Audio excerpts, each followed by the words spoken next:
Bonjour à tous. Aujourd'hui, on est content de reprendre les séminaires avec Maxime. Donc, un master qui nous vient de Chicago, nous parler aujourd'hui de la gestion de mémoire, de l'optimisation de la mémoire pour lancer des tâches. Mais je vous laisserai plus tard, Maxime, vous donner plus de détails. Donc, on est vraiment très content de t'accueillir avec nous aujourd'hui et je suis contente de vous voir tous ici aussi comme participants. Bonjour à tous, donc je suis Maxime et je vous présente le travail que j'ai fait principalement en thèse qui portait sur l'ordonnancement sous contrainte mémoire. Donc rapidement, il faut un peu de contexte pour comprendre ce talk. Moi, j'ai fait ma thèse entre l'ENS Lyon et l'INRIA Bordeaux. Donc pour ceux qui ne connaissent pas, l'ENS Lyon, ça forme plutôt des chercheurs très théoriques, limite des mathématiciens en informatique. Et au contraire, l'INRIA Bordeaux, ça forme beaucoup plus des praticiens qui vont vraiment faire du code, l'implémenter et travailler avec des industriels. Et moi, j'ai fait ma thèse entre les deux. Et donc, du coup, j'ai eu une formation qui était à la fois théorique et à la fois pratique. Et c'est ça qui va être intéressant dans ce talk. Et depuis le mois de janvier, donc depuis environ 9 mois, je suis maintenant en postdoc à l'Université de Chicago où je travaille sur des sujets un peu différents. Donc, d'abord, je vais vous donner un peu de contexte sur pourquoi j'ai fait ma thèse. Donc, la motivation, ça va être la suivante. On sait que ce qui est important en sciences, c'est de résoudre des applications qui sont complexes. Ça peut être par exemple des simulations de vent, des simulations acoustiques de décollage d'avion ou des éruptions volcaniques. Et on a le droit de se demander quels sont les points communs finalement entre toutes ces applications. Donc le premier point commun, c'est qu'elles sont extrêmement intenses en calcul. Donc ce n'est pas résolvable avec un ordinateur classique. Le second point commun, c'est que souvent on peut les résoudre en grande partie avec de l'algèbre linéaire. Donc c'est des classes d'applications mathématiques. Par exemple, cette simulation d'avion qui a été créée par Airbus en collaboration avec INRIA, au final, c'est juste une grosse factorisation à LU. Donc, on peut le simplifier en un modèle mathématique assez facilement. Et enfin, elles sont très intenses en données. Elles peuvent nécessiter certaines fois plusieurs centaines de gigabits de données à charger en mémoire. Et donc, on peut se demander quel genre de plateforme est capable de faire tourner ces applications en un temps raisonnable. Et vous connaissez déjà la réponse, ça va être un supercalculateur. Donc un supercalculateur, rapidement, ça va être des milliers et des milliers d'unités de calcul qui sont toutes interconnectées les unes aux autres. Là, vous avez un exemple du second maintenant plus rapide supercalculateur au monde, qui est composé de centaines et de centaines de GPU, par exemple. Ces supercalculateurs, ils sont bien, mais ils sont complexes à utiliser. Et d'autant plus quand on sait que la mémoire qu'on va vouloir charger sur nos unités de calcul est plus grande que la mémoire de votre unité de calcul. Donc, par exemple, pour votre simulation d'éruption volcanique, s'il vous faut 200 GB de données et que votre GPU n'a que 80 GB de mémoire vive, vous allez avoir un problème parce qu'il va falloir charger et évincer les données entre la mémoire et le CPU. Ça, on pourrait se dire que ce n'est pas un souci, mais en réalité, c'est un souci parce qu'il y a un gap grandissant entre les vitesses de calcul et les vitesses de communication. Et ça vous donne cette courbe en jaune qui est en train de descendre, qui sont les bytes per flop qu'on est capable d'atteindre. Et donc, il y a un vrai goulot d'étranglement entre la quantité de données qu'on a, la grande vitesse de calcul qu'on a, et au milieu, la bande passante pour communiquer ces données vers votre GPU, par exemple, qui est extrêmement petite. Et ce goulot d'étranglement, c'est vraiment là que les performances se perdent. Et donc, le but de ma thèse, très simplement, c'est de minimiser le temps d'exécution d'une application dont l'ensemble des données est plus grand que la mémoire des unités de calcul qu'on veut utiliser.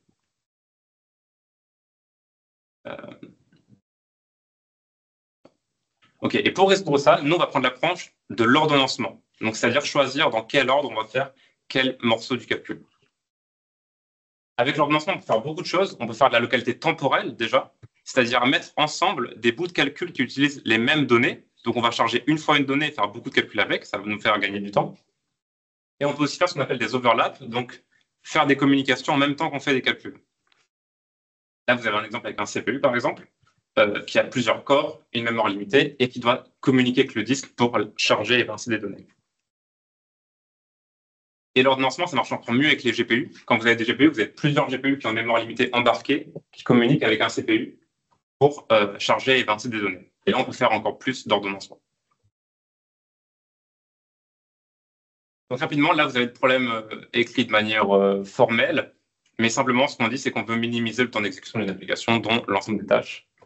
l'ensemble des données est trop grand.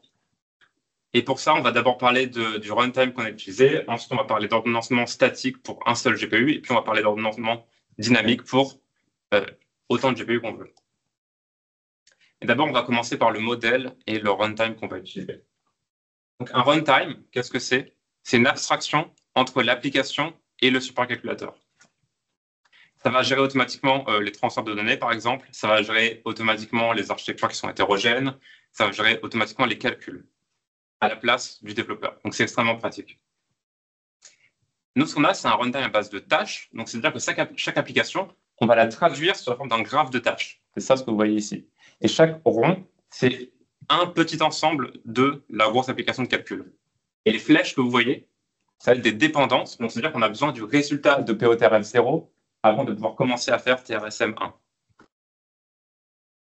Et nous, le runtime qu'on a utilisé, il est développé à Bordeaux, il s'appelle StarPu. Et donc, le but final, ça va être de réussir à exécuter ce gros graphe de tâches sur un ou plusieurs GPU. Là, vous avez un petit résumé de ce qui se passe dans un runtime. Ça va être important pour la suite.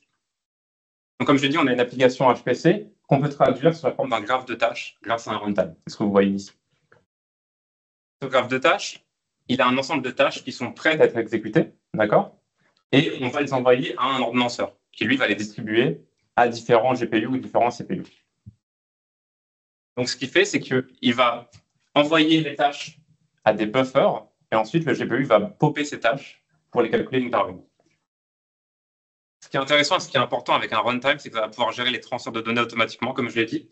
Et donc, quand vous allez mettre une tâche dans un buffer de tâches, on va pouvoir faire un prefetch, donc c'est-à-dire un préchargement des données en amont du calcul de la tâche avec la RAM. Donc, de cette manière-là, on va pouvoir faire en même temps les calculs et les communications, par exemple. Quand une tâche arrive sur un GPU, alors on va devoir charger et évincer des données pour les nouvelles données de la tâche. Et ensuite, on peut la calculer, ici en 7.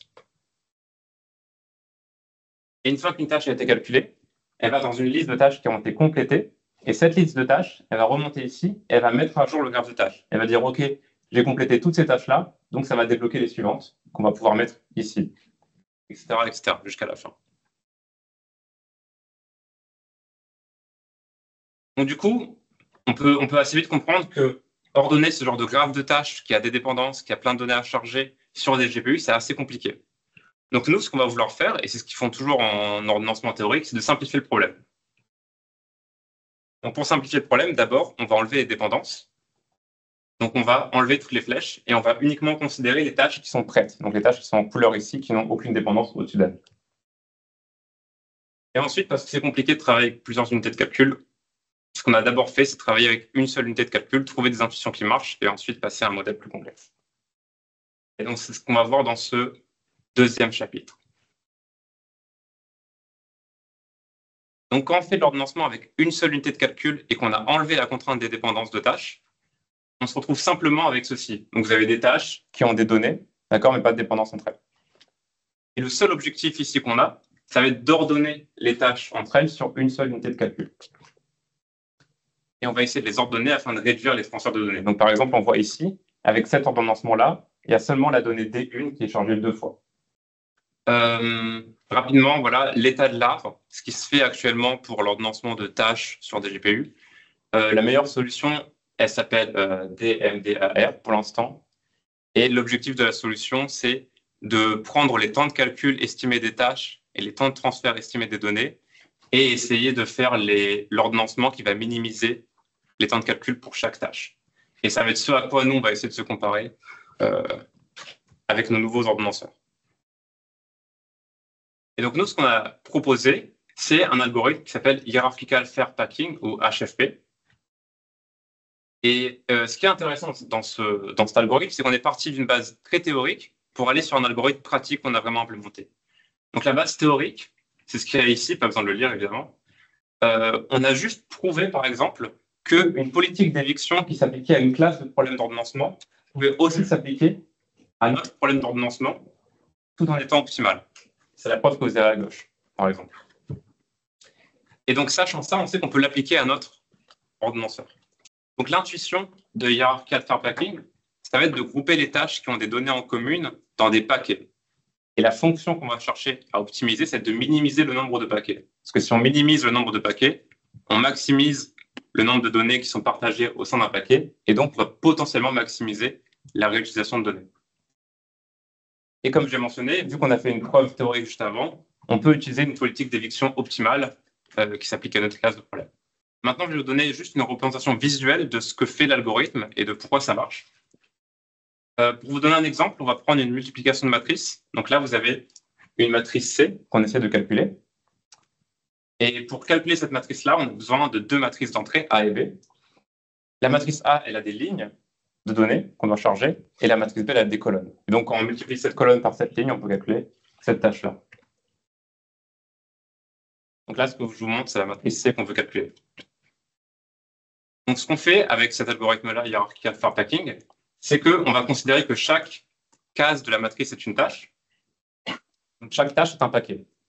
Et on va calculer pour chaque paire de paquets le nombre de données qu'il y a en commun. On va considérer les paquets qui ont le moins de tâches et on va fusionner tous les couples de paquets qui vont maximiser le nombre de données qu'elles ont en commun. Donc, initialement,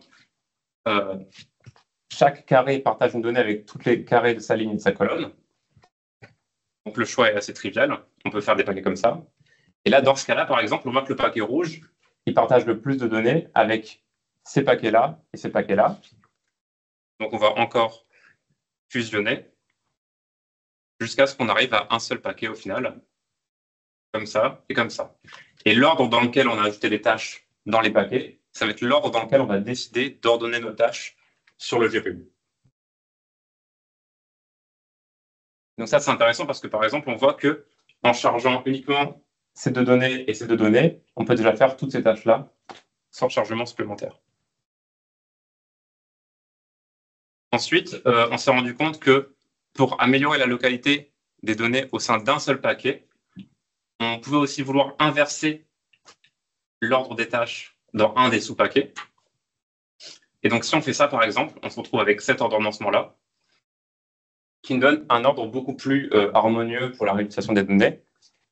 On va faire ces tâches-là, par exemple, qui ont besoin de deux lignes et une colonne, puis celle-là qui va pouvoir réutiliser la ligne qui était juste là, puis celle-là qui va pouvoir réutiliser la colonne qui était chargée par 2, par exemple.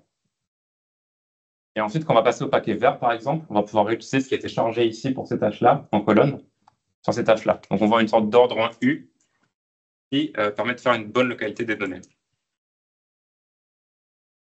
Donc, maintenant qu'on a ça, on va vouloir l'évaluer.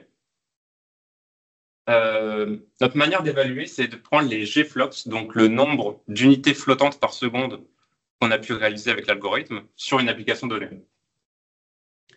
Là, dans ce cas-là, on a testé avec un seul GPU pour l'instant, qui est une mémoire limitée. Et ce qu'on fait varier sur l'axe X, c'est simplement la taille de la matrice qu'on veut calculer. Et ce que vous voyez en rouge, c'est la contrainte mémoire. Donc, par exemple, après cette ligne rouge, la matrice est tellement grande qu'elle ne rentre plus en mémoire du GPU.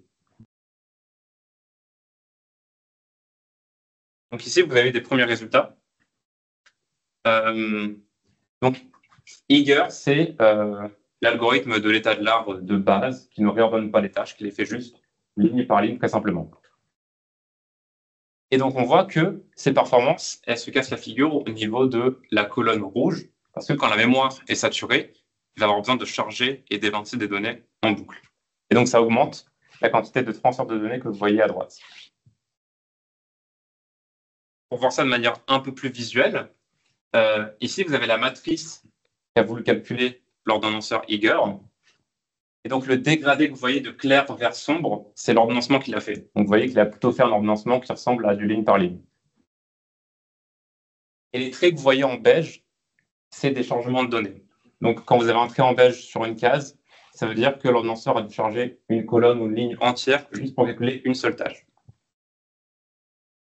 Et donc, on voit bien que dans ce cas-là, quand la mémoire est saturée, on a un chargement de données sur quasiment chaque tâche, ce qui explique pourquoi les performances sont aussi basses pour cet algorithme. Et là, c'est quelque chose qui était prévu par les papiers théoriques d'ordonnancement. Ça se voit que quand la mémoire est saturée et que l'ordonnancement fait les tâches ligne par ligne, au bout d'un moment, quand on va arriver à saturation, on va devoir charger une nouvelle donnée pour chaque nouvelle tâche parce que les évictions ont enlevé des données dont on a besoin en fait. Donc maintenant, on peut ajouter les deux stratégies que j'ai mentionnées, donc DMDAR qui est celle de l'état de l'art en vert et HFP qui est la nôtre. Et là, on voit que ces deux algorithmes sont quand même beaucoup plus proches du haut de la courbe, ce qui est donc satisfaisant. Et en termes de transfert de données, on est beaucoup plus bas que les autres stratégies également. Et quelque chose qui est intéressant à observer, c'est qu'on voit sur ce point-là, les deux stratégies ont la même quantité de transfert de données, alors que, en termes de performance à gauche, on a une différence notable. Donc ça va s'expliquer par quelque chose qui, au contraire, n'est pas facile à prédire avec de l'algorithmique théorique. À gauche, vous avez l'ordre donné par DMDAR, donc par l'état de l'art, et à droite, vous avez ce qu'on a fait avec HFP. Donc, ce qu'on voit comme différence, si on regardait le dégradé de couleur de clair à sombre, c'est que HFP fait des sortes de carrés de tâches, comme on a vu tout à l'heure dans l'exemple. Et en faisant ces carrés de tâches, en fait, on va faire beaucoup de calculs avec peu de communication. Donc, on a besoin de charger toutes ces données-là pour calculer ce carré de tâches. Ce qui veut qu'on va pouvoir répartir dans le temps les communications et donc plus facilement avoir un recouvrement des calculs et des communications, ce qui fait gagner du temps.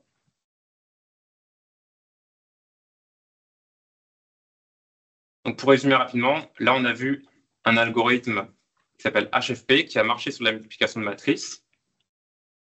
Il a un coût important, par contre, en termes de complexité de calcul, et donc on ne va pas pouvoir l'utiliser pour la suite.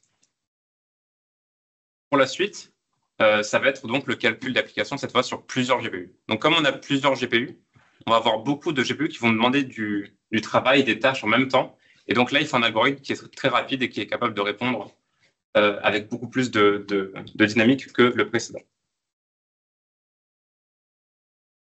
Donc, dans ce cas, quand on a plusieurs GPU, on a le modèle complet dont j'ai parlé au tout début. Donc, on a des tâches, que vous voyez ici, qui ont des flèches entre elles, c'est les dépendances, et elles partagent des données. Et l'objectif, dans ce cas-là, ça va être de faire un ordonnancement des tâches sur chaque GPU, mais aussi une répartition des tâches entre les GPU. Dans ce cas-là, la littérature, elle est assez complète. Là-dessus, il y a beaucoup d'ordonnancements. Il y a DMDAS, qui est une variante de celui qu'on a vu précédemment, le vert DMDAR.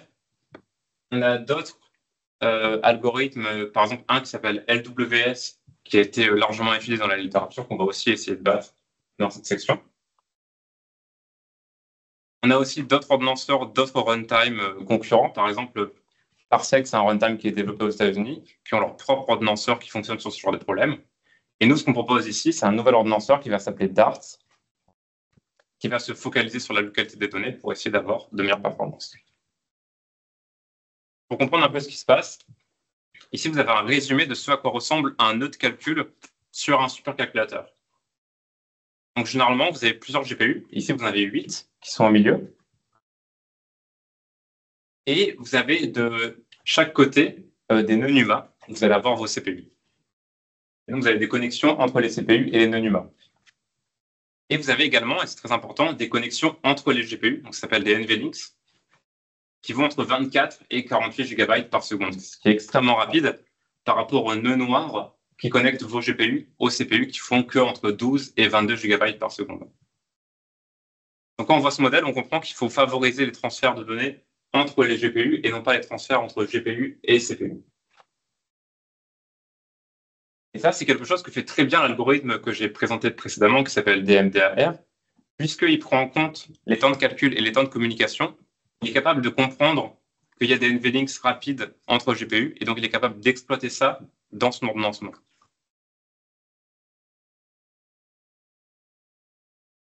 Nous, ce qu'on a voulu faire, encore une fois, c'est de partir d'un papier théorique d'algorithmique et arriver sur une stratégie qui existe vraiment et qu'on a implémentée.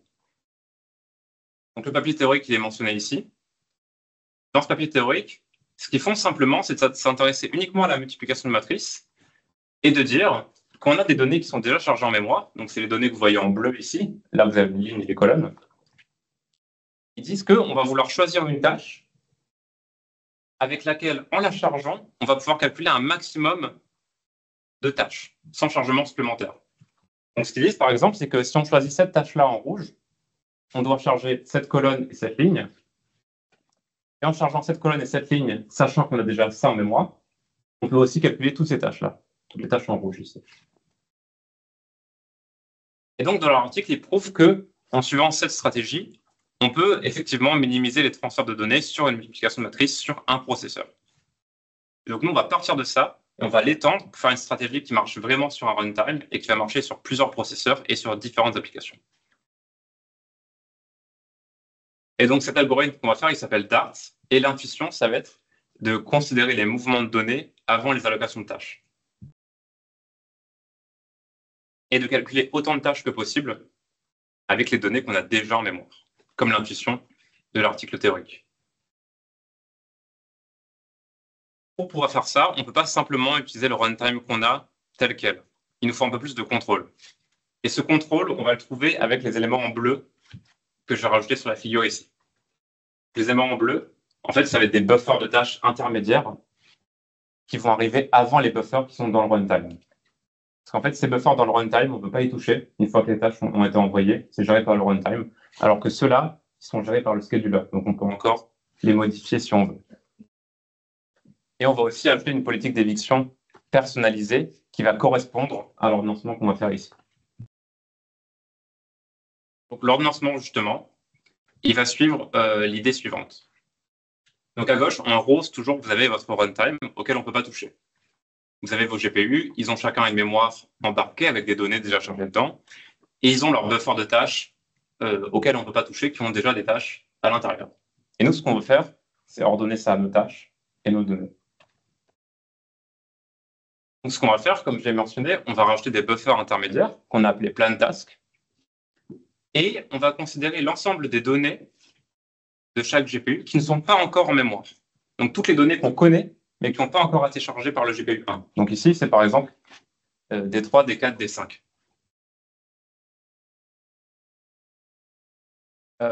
Chacune de ces données, elles vont avoir des temps de transfert différents parce qu'elles ont des tailles différentes, par exemple, ou parce qu'elles sont à des endroits différents. Si vous vous souvenez de la topologie, si une donnée est dans un autre GPU ou si elle est dans le CPU, ça peut mettre le même temps à être chargé en mémoire. Là, vous avez le temps de transfert en bleu. Et pour chaque donnée, on va considérer l'ensemble des tâches qui sont associées. Donc, par exemple, D3, on sait qu'elle est utilisée par T3, T4, T5. Donc, on fait cette liste-là ici.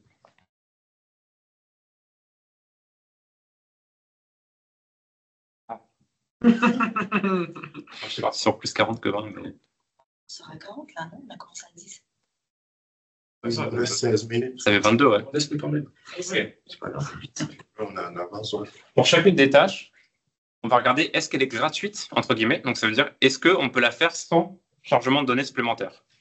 Donc, si vous regardez T3, T4, T5, si on charge D3, T3, T4, T5, elles ont besoin que de D3, D2, D1. Et D2, D1, ça tombe bien, elles sont déjà en mémoire du GPU. Et donc là, on va faire le ratio entre le temps de transfert et le nombre de tâches gratuites qu'on peut faire. Et on va choisir la donnée qui a le meilleur ratio. Donc ici, D3. Et donc, on va bouger toutes ces tâches dans le buffer et ensuite enlever ces tâches des listes puisqu'on sait qu'on va les faire. Et en plus, il nous faut une politique d'éviction qui est personnalisée, qui matche ce qu'on vient de faire. Donc, prenons ce cas-là où D1, D2 et D3 sont en mémoire du GPU et on veut évincer une donnée. Ce qu'on fait, c'est qu'on va considérer les tâches associées à ces données sont soit dans la liste task buffer, soit dans la liste plan task. Et on va essayer d'évincer une donnée qui n'est utilisée par aucune tâche dans task buffer et par un nombre minimal de tâches dans plan task. Donc, ce qu'on va essayer de faire, c'est de limiter la casse, en fait, en enlevant une donnée qui ne va pas trop impacter l'ordonnancement qu'on vient de faire. Donc là, par exemple, ce serait D3 qu'on enlèverait. Et du coup, on enlèverait ces tâches-là de plan task. Donc maintenant qu'on a une stratégie, on peut la tester. Là, vous avez la même expérience que précédemment, donc la multiplication de matrices. À gauche, les performances et à droite, les transferts de données. Et vous voyez que si on rajoute notre ordonnancement qui est en rouge, on obtient des performances meilleures que celles de l'état de l'art qui sont en vert. Encore une fois, vous avez ce cas intéressant où on a la même quantité de transfert de données mais de meilleures performances. mais c'est parce qu'on fait une meilleure répartition des données dans le temps et donc un meilleur recouvrement des communications et des calculs. Et maintenant, on peut s'amuser à passer sur d'autres applications que la multiplication de matrices. Là, vous avez une factorisation de Cholesky, qui est une application plus complexe mais plus utile souvent, qui sert beaucoup en météo. Et donc, vous voyez la même histoire, notre stratégie elle est en rouge et les autres de l'état de l'art sont en dessous. Encore une fois, on obtient des bonnes performances une fois que la mémoire est très limitée. Et pareil, en termes de transfert de données, on est assez proche de la borne inférieure possible. Tout ça, c'est possible et c'est explicable, encore une fois, grâce à un résultat théorique. Donc, j'ai des collègues à l'université qui ont montré que sur une factorisation de Cholesky, l'accès aux données optimales, il ressemblait à ça, au triangle que vous voyez à gauche. Donc, quand vous avez les données en bleu à gauche, faire les petits carrés verts, c'est ce qui est optimal. Et on s'est rendu compte que notre algorithme, naturellement, il reproduisait ce pattern triangulaire dans son ordonnancement. C'est ce qu'on a montré ici, avec ce triangle bleu, par exemple, ce triangle vert, qui sont l'ordonnancement qu'on a fait avec notre scheduler. Et donc, parce qu'on réplique un pattern qui est optimal dans la littérature, on sait qu'on va réduire les transferts de données. Et donc, maintenant qu'on a l'algo, on peut le tester en boucle sur plein d'applications différentes et plein de GPU différents. Là, vous avez différents types de GPU, donc 4 NVIDIA V100 et 4 NVIDIA A100. En rouge, vous avez les performances de Dart. Et ici, vous avez la concurrence. Et à gauche, vous voyez que l'application est petite, elle fait 24 GB alors qu'on a 160 GB de mémoire disponible. Et ici, c'est l'inverse, on a 295 GB d'application et la mémoire fait toujours 160. Et donc, ce qu'on voit, c'est que quand la mémoire n'est pas limitée, on a des performances similaires au reste. Par contre, quand la mémoire est très limitée, on est significativement plus rapide que les autres ordonnanceurs. Et ce résultat-là, il ne s'applique pas uniquement au GPU. Ça peut aussi marcher avec des CPU. Donc là, vous avez la même expérience, mais avec des CPU. Et encore une fois, le résultat est le même. Une fois que la mémoire est une contrainte, la courbe rouge arrive à avoir des meilleures performances que la concurrence. Donc pour résumer, dans ce chapitre-là, on a introduit Dart, qui est un nouvel ordonnanceur qui est capable d'avoir des bons résultats sur différentes applications et avec différents types de GPU ou CPU.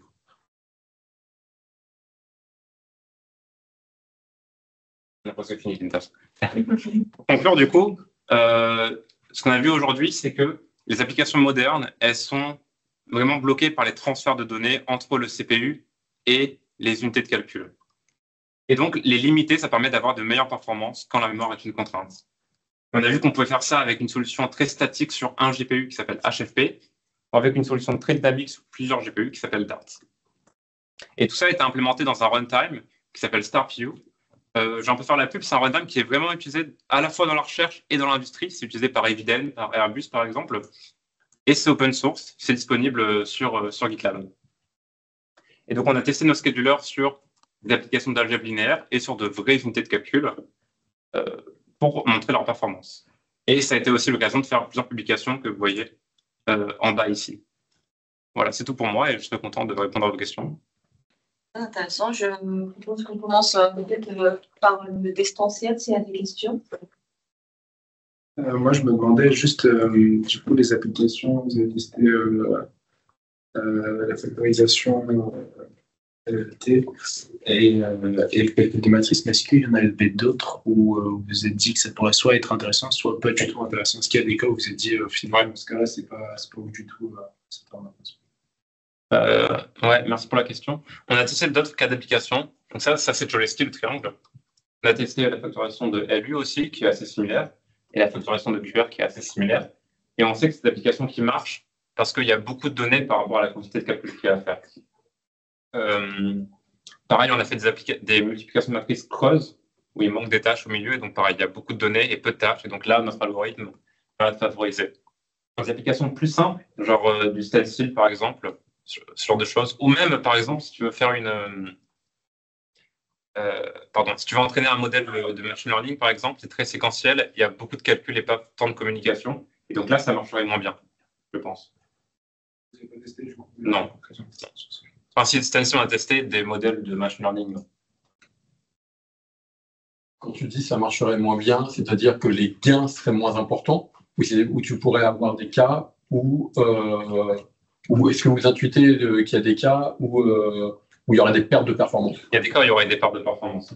En fait, typiquement, ce qui est assez séquentiel, ou alors toutes les applications, il y a beaucoup de petites tâches auxquelles il faut répondre très rapidement. Là, on va être moins bon parce qu'il y a quand même un petit coût d'ordonnancement avec Dart, même s'il est rapide. Et donc, on va perdre des performances là-dessus. Un cas aussi où on perd des performances, c'est si on a énormément de GPU et très peu de tâches. Là, par exemple, on sera moins efficace que l'état de l'art, par exemple. Du coup, au-delà des algos d'algèbre linéaire, genre, tu vois, il y a des algorithmes de problème inverse, par exemple, où tu as quand même calculé énormément de transferts mémoire, sauf que tes transferts mémoire, tu ne les connais pas à l'avance. En gros, c'est calculé à la volée. Est-ce que l'algorithme sera adapté à ce type d'algorithme? Est-ce que vous avez fait des tests sur ça? Non, il faut qu'on connaisse les transferts de données, en fait. C'est ça, parce que maintenant, il y a des applications où tu ne peux pas savoir à l'avance quelles données tu vas changer pour ce qu'elle calcule. Là, on est assez lié au runtime à base de tâches. Et donc, le runtime à base de tâches a besoin de connaître les temps de calcul des fonctions et les données qui vont être transférées. Okay. Donc, dans ce cas-là, c'est compliqué à appliquer. Ouais. Et aussi, justement, pour vos découpages en tâches, en fait, je m'attendais à ce que vous vous arrêtiez quand même avant d'avoir un gros bloc où, comme tu disais, tout est rouge et tout. Du coup, je n'ai pas bien pillé, en fait, au tout début de la présentation. Je peux revenir, oui. Yes. Ça un peu avant, non. Ah oui. Ouais, du coup, avant. Voilà ça, en fait. Je m'attendais, en gros, tu t'attends à réduire le nombre de blocs, mais pas avoir un seul gros bloc au final, parce que ça, tu vas te retrouver avec un problème qui est en plus grande dimension. Ok. Mais c'est une très bonne question parce que du coup, je suis passé un peu vite là-dessus. Donc, dans cet exemple-là, on avait mis M, la mémoire, à 4, donc 2 lignes, 2 colonnes, par exemple. Et là, nos paquets, on voit bien qu'ils ont tous besoin de 2 lignes, 2 colonnes. Donc, l'algorithme s'arrête là. Mais sauf que nous, à la fin, on va en ordonnancement tâche par tâche, exactement. Donc, on retient cet ordonnancement-là et on dit, OK, on met M égale infini et on finit l'ordonnancement. Et donc là, du coup, on fusionne les blocs. Mais ce qui est important dans l'ordre que tu vois avec les chiffres en blanc, c'est que l'ordre, c'est l'ordre dans lequel on a ajouté les tâches au paquet. Donc, du coup, le sous-paquet en haut à gauche qu'on voyait, on le revoit ici avec 0, 1, 2, 3. Okay. Voilà. Donc, le but, c'était juste d'avoir l'ordre au final, mais sinon, oui. Sinon, l'intuition s'arrête là. Oui.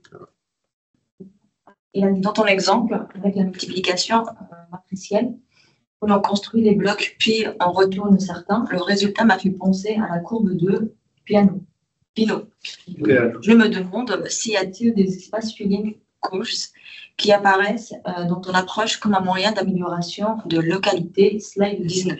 Ouais, très bonne question. Alors, effectivement, si on revient ici, alors je ne connais pas la courbe de Pinot, mais pour le space filling, je connais la courbe de Hilbert qui est assez similaire, où le but c'est de minimiser les transferts de manière séquentielle sur les matrices, et ça fait une sorte des sortes de fractales récursives, voilà. Et ça ressemble beaucoup au U que vous voyez là. On a à la fois un U à l'intérieur d'un paquet rouge, et à la fois il y a un gros U entre les paquets aussi d'ordonnancement. Donc donc volontairement, avec le retournement de l'ordre d'étage dans les paquets, on a voulu mimiquer un algorithme comme ça. Pourquoi on a fait ça au lieu de simplement bêtement le refaire? C'est que la courbe de Hilbert, ça marche que sur certaines tailles de matrices fixes avec un certain nombre de tâches. Et nous, on veut un truc générique qui marche sur toutes les applications. Donc, on ne voulait pas se cantonner à ça simplement. Donc, à la place, on a fait quelque chose qui ressemble, oui. Mais du coup, sur certaines tailles de matrices, du Pinot ou du Hilbert serait plus optimal que ce que nous on a fait. J'ai pas vu toute la présentation. Et on développe chez Aneo un orchestrateur de graphe de tâches. Donc, il n'y a pas exactement le même positionnement qu'un Star PU, qui a un positionnement significativement différent. Il y a tout un tas d'hypothèses qu'on n'a pas, et en particulier, nous, on a un graphe qui est complètement dynamique. Okay. Alors, on peut l'avoir l'info au début, mais dans notre paradigme, on est obligé de faire l'hypothèse qu'il est dynamique. Et on n'a pas forcément toujours la connaissance, a priori, de la durée des tâches Les volumes de transfert, ça, on peut les déduire parce qu'on a la taille des données. Donc, on peut en déduire des choses. Et ma question, elle est, donc, comment est-ce que l'approche Dart, elle se généralise dans ce type de cas où voilà, il y a beaucoup plus de choses dynamiques et on est sur des infrastructures qui sont nécessairement distribuées, donc avec des coûts de communication qui sont variables en fonction de la localisation. Ok. Donc, pour revenir sur ce que vous avez dit, donc vous ne connaissez pas la graphe des tâches en entier, donc vous avez ça, mais le graphe continu en fait en dessous, c'est ça, et vous ne connaissez pas encore ça va être par exemple ton GM 321, donc le vert qui est en dernier. Ouais. Potentiellement, c'est lui qui, dans son retour, va soumettre les 4 tâches qui sont en dessous, quoi. Ok, mais on ne le sait pas. Mais on ne le sait pas avant de le lancer. Ok, d'accord. Je pense que l'approche peut se généraliser, surtout si on connaît les temps de communication. Si je reviens là-dessus, au début, nous, on se concentrait. En fait, Dart, il voit que les tâches qui sont prêtes à un instant T. Donc, par exemple, dans ce graphe de tâches, il verrait que les tâches en surbrillance. Et il s'occupe que de celles-là, en fait. Il ne s'occupe pas des tâches qui sont avant ou après. Okay. Et donc, si on connaît les temps de communication, je pense que Dart peut s'appliquer. Ce qui est embêtant, c'est qu'on ne connaît pas les durées des tâches. Dans notre approche, on prend en compte les durées des tâches pour savoir ce qu'on charge, quand même, pour un peu optimiser les overlaps.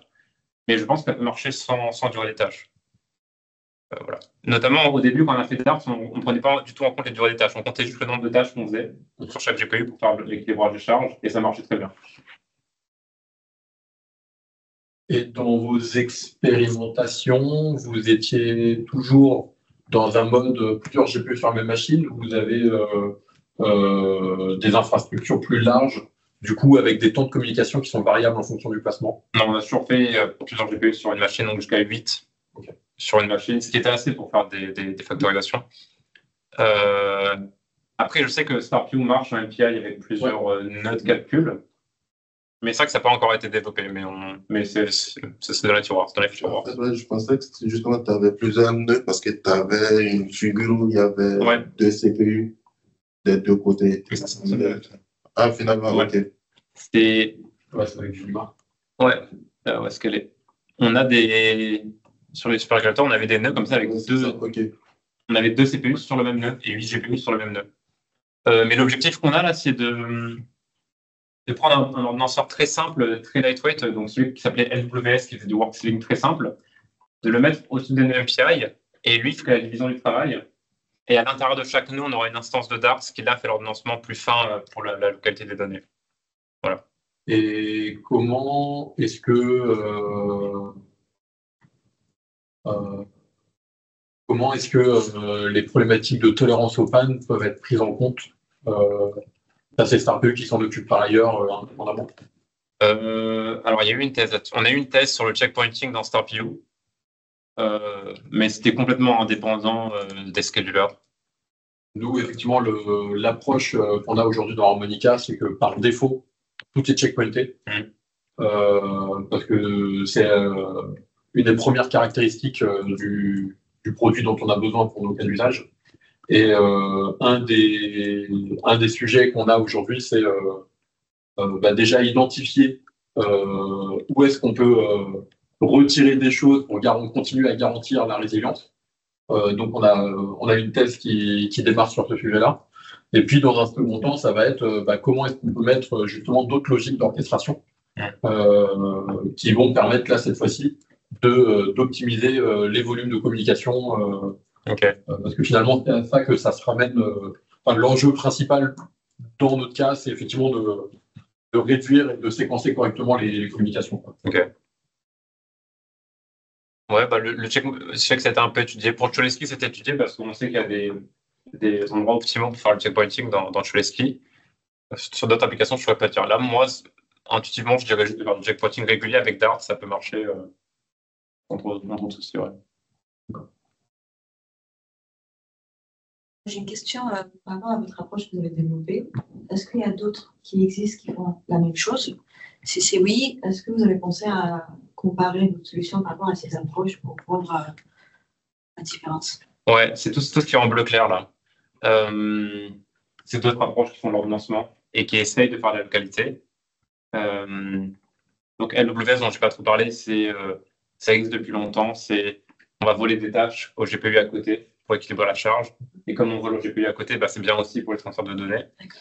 Et l'autre en bleu qui s'appelle Parsec, pareil, ils essaient aussi de faire l'équilibrage de charge, mais c'est beaucoup plus centré sur le modèle de performance. Donc, ils regardent beaucoup plus les temps de transfert, les temps de calcul pour essayer de trouver ce qui marche le mieux, mais ils ne considèrent pas trop en fait, les changements de données dans le cas où la mémoire est limitée.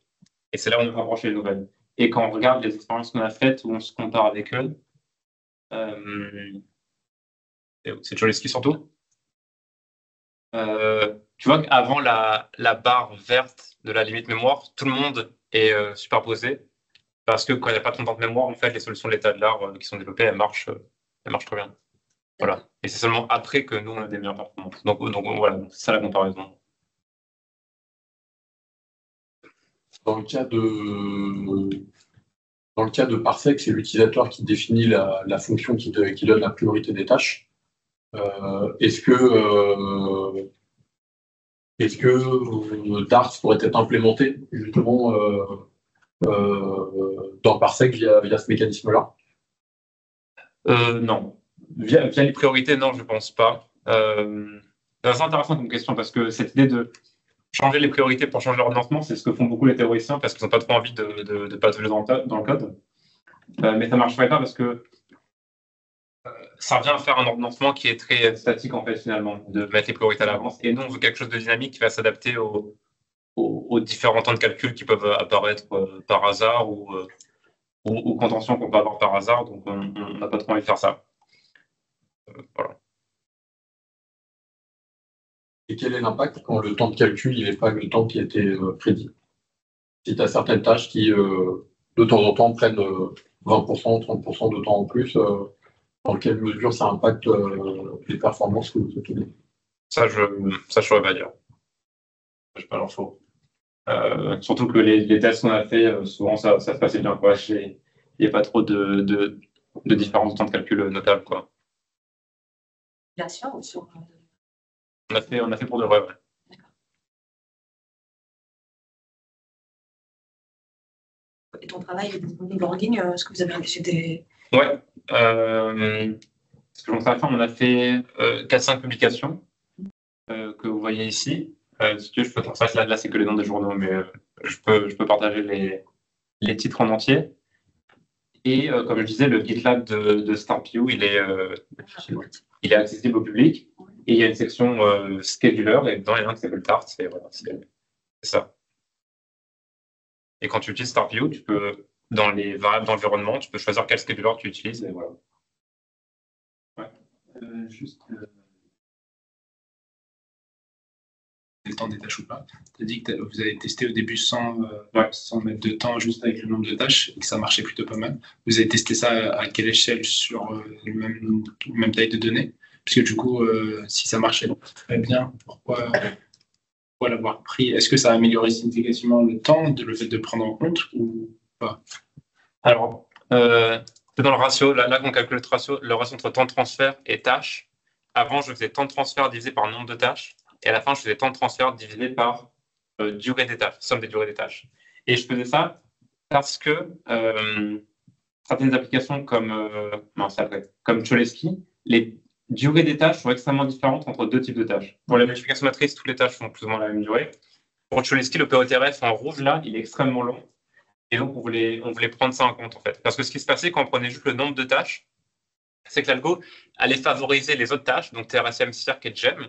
Il allait faire tout ça, il n'allait pas s'occuper des POTRF, parce que la tâche était trop longue et donc elle était trop pénalisée, en fait. Parce qu'elle était seule, pardon, quand on prenait juste les nombres de tâches. Et nous, on voulait favoriser les POTRF parce que tu as besoin de faire les POTRF pour avancer dans le graphe de tâches et débloquer des tâches, et donc débloquer du parallélisme. Voilà. Donc, pour une application régulière, on prend le nombre de tâches. Pour une application qui n'est pas régulière comme celle-ci, il vaut mieux prendre la durée des tâches. Donc, c'est vrai que c'est important d'avoir les durées estimées. Et vous avez laissé la possibilité d'avoir les deux ou vous êtes vraiment... Très bonne question. Je pense que dans le code, il y a la possibilité d'avoir les deux et tu peux choisir une variable d'environnement pour... Est-ce que vous avez testé de prendre des métriques ou des indicateurs justement sur le nombre de tâches qui va être libéré par cette tâche-là? Non, pas encore. Très bonne question encore. Ça aussi, c'est un futur work où comme on sait chaque tâche quels sont ses fils, on peut estimer ça, ouais. Ouais, on va essayer de faire ça pour faire un mix entre la localité et la priorité. Parce qu'en fait, faire la localité de données, c'est contraire à faire de la priorité de tâches. Et ce qui se passe dans un graphe de tâches, c'est que... où est-ce qu'il est? Oh, il est super long. Bref. C'est que quand on est au milieu du graphe de tâches et qu'il est très gros, là, il y a beaucoup de parallélismes qui vont faire de la localité. Quand on est en bas du graphe de tâches et qu'il est tout petit, là, on va faire de la priorité. Et Dart, ça, il ne s'en rend pas compte. Voilà. Et c'est pour ça, justement, que quand on a peu de tâches et beaucoup de GPU, on perd des performances parce qu'on fait de la localité alors qu'il ne faudrait pas en faire, en fait. Donc, voilà. Mais c'est un objectif futur, mais probablement dans longtemps. Il faut que je rentre de postdoc avant et que je revienne travailler en France pour faire ça. Oui, du coup, tu disais qu'il fallait donner une estimation des durées des tâches à chaque fois. Ou est-ce que, dans quelle mesure on pourrait finalement commencer à l'aveugle et au fur et à mesure que tu as des tâches qui sont exécutées, du coup, déterminer leur durée? On pourrait, je pense, oui. Dans tous les runtimes, de toute façon, il y a ça. Et il y a toujours des modèles de performance pour chaque tâche, donc la question ne se pose pas trop. Après, je pense que c'est pertinent de commencer à l'aveugle et de mettre à jour les durées des tâches. Ouais. La question que je me pose juste, c'est pourquoi est-ce qu'on ferait ça? Parce que généralement, quand on a une très longue application, on peut se permettre de faire qu'on ait une petite partie juste pour avoir les modèles de performance et après faire tourner l'application entière. En fait, dans un monde où les tâches sont génériques, on est dans un environnement qui est très générique. En fait, on ne connaît pas forcément les types d'applications des utilisateurs, ou les utilisateurs, même eux-mêmes, ne connaissent pas vraiment leurs applis, enfin, du moins, pas à ce niveau de détail. Et du coup, leurs durées de détail, ils vont nous dire bon, moi, je peux avoir une moyenne, tu peux avoir éventuellement quelques percentiles, mais ils n'arrivent pas à faire mieux, quoi. Ok. Dans ce cas-là, je pense que ça marche. Potentiellement, ils peuvent. On pourrait leur donner dans les API un moyen de taguer pour dire ces tâches-là. C'est un type de tâche. C'est un type de tâche qui, théoriquement, devrait avoir à peu près la même durée. Je pense que c'est possible. Du coup, on pourrait commencer leur lancement en disant OK, nous, on compte juste le nombre de tâches qu'on envoie à chaque VP au début.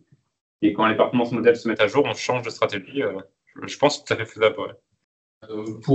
Là, c'est pour info, également pour les autres qui sont dans la salle, justement, on est en train de planifier.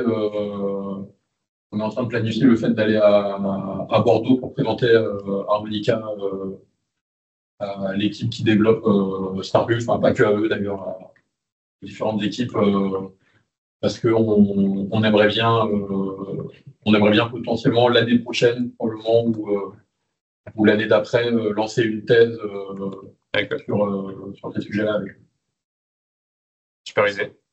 C'est très sympa à Bordeaux en plus. Moi, je connais très bien Mathieu Faverge. Ah oui, ok. Qui est un des meilleurs potes, d'un de mes meilleurs potes. Ok. Bah, il était dans le bureau à côté, d'ailleurs, là où je faisais ma thèse, du coup. Et il travaillait sur Parsec, justement, avant postdoc, ouais. Instance, et t'en dis merci aussi. Mais... Merci. Donc, il doit partir. C'est un avance. Du coup, je pense qu'on a plus de questions. Du coup, le séminaire d'aujourd'hui est fini. Merci encore Maxime pour cette présentation. Merci d'avoir invité. Avec plaisir. Et j'espère que peut-être il y en aura de prochaines fois. Si jamais quand tu reviendras la prochaine fois. En tout cas, tu nous diras. Et à distance, merci d'avoir été là. Le séminaire arrive à sa fin.